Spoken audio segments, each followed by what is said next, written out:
Madame, Monsieur, bonjour et bienvenue dans le JT de ce jeudi 24 décembre. Au programme aujourd'hui, vente immobilière, cotisation des micro-entrepreneurs et tribunaux de commerce spécialisés. Ce sont les ventes immobilières qui ouvrent cette édition. À partir du 1er janvier 2016, le taux des droits d'enregistrement dus par l'acheteur d'un immeuble situé à Paris ont augmenté. Comme le permet la loi de finances pour 2014, le Conseil départemental de Paris a relevé le taux de la part départementale des droits de mutation à titre onéreux perçus lors des ventes immobilières à Paris. Celui-ci passera donc de 3,80% à 4,50%. Acheter un bien dans Paris sera donc plus coûteux.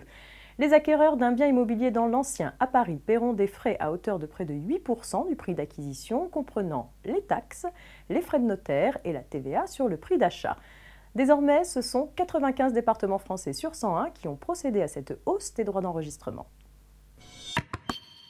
On poursuit avec les cotisations des micro-entrepreneurs pour 2016. Les travailleurs indépendants relevant du régime fiscal de la micro-entreprise et du régime micro-social simplifié paient leurs cotisations sociales obligatoires tous les mois ou tous les trimestres. Leurs cotisations et contributions sociales sont calculées en appliquant un taux forfaitaire à leur chiffre d'affaires ou leurs recettes réellement encaissées. Pour l'année 2016, ces taux sont fixés à 13,4% du chiffre d'affaires pour les activités de vente de marchandises BIC, 23,1% du chiffre d'affaires pour les prestations de services BIC et BNC, et enfin 23,1% du chiffre d'affaires pour les activités libérales relevant de la CIPAV. Et on termine avec cette information. Des tribunaux de commerce spécialisés seront compétents pour traiter des procédures de conciliation, de sauvegarde, de redressement judiciaire et de liquidation judiciaire ouvertes à compter du 1er mars 2016 à l'encontre des grandes entreprises qui exercent une activité commerciale ou artisanale.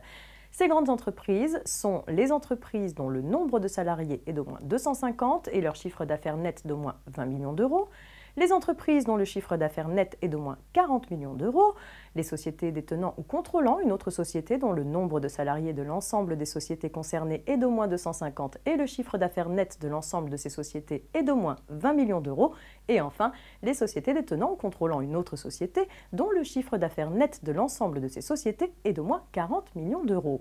Un décret à venir doit encore fixer la liste et les ressorts de ces tribunaux de commerce spécialisés.